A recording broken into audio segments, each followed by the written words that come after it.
just to follow up on the comments you gave about this strike in Kyiv in the hospital. Obviously, this has happened very quick, only a few hours ago. Could you talk us through how you're able to come to those kind of solid conclusions about, this is a Russian attack.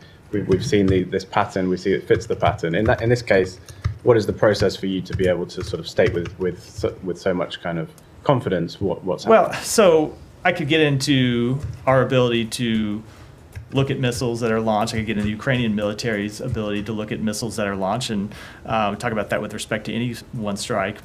But also, give me a break. There's no one else lobbing missiles at Ukraine right now. Right. There's no one else launching attacks at Ukraine. So I think it's pretty clear that it came from Russia. But you probably can guess what I'm getting at is, in the other situation that we're often talking about in Gaza, when there are strikes, there have been strikes that have hit hospitals, other facilities, universities. In those cases, and in some cases, U.S. weapons are actually involved in those strikes. But you've been pretty unable in a lot of those cases to say definitively what happened. Why the disparity there about your sort of information gathering? So the disparity is in the context of the events, and I'll give you just a couple of examples when it comes to Gaza. What makes these types of assessments so hard? Oftentimes, it is clear that a strike on any one target was an Israeli strike. If it's an airstrike, for example, it's clear that it was an Israeli strike. It's not from anyone else. Sometimes there are other attacks where there's an exchange of fire between Hamas and the IDF, and it's unclear, I should say, when one specific site was damaged, whether that damage was from IDF munitions, Hamas munitions, or both, which sometimes happens in a crossfire. That's one way in which it's difficult. The other way in which it's difficult is understanding what the actual target was. And so that's one of the things that's different when you look at Russia's strikes on Ukraine. The Ukrainian military doesn't hide behind civilians. It's not headquartering itself in hospitals, under hospitals, in other civilian sites, in apartment buildings. And that's exactly what we see Hamas do.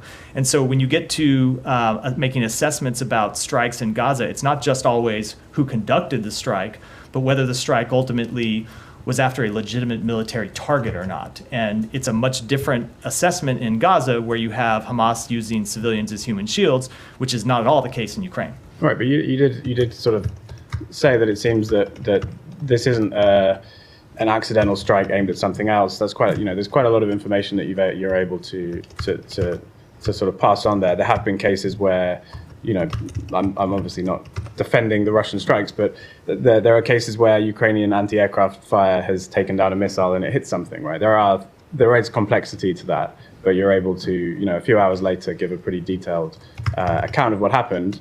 I'm not saying I'll give you a break on that. That's your job.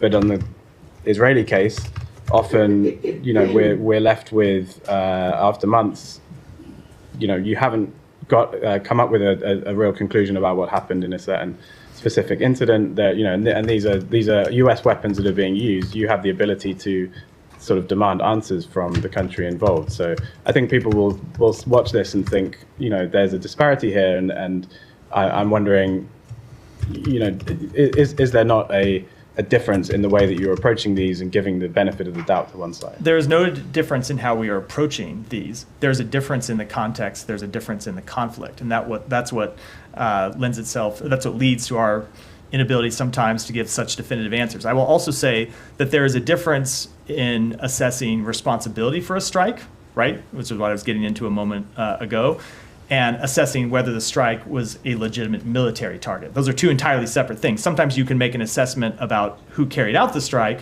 but you can't know unless you were on the ground whether it was a legitimate military target. And that's especially the case where we often see conflicting claims in Gaza, which is not the case in Ukraine. I haven't heard any conflicting claims about what happened in Ukraine and what Russia might have been trying to hit if it was not this hospital, if it was not the other civilian infrastructure that they have hit. And I've seen no claims from Russia that there were legitimate military targets embedded in this civilian infrastructure. That is often the case in Gaza, where you get conflicting claims, where you have reports from the ground that there were no Hamas fighters there, and you have the IDF claiming that it took out a number of Hamas fighters.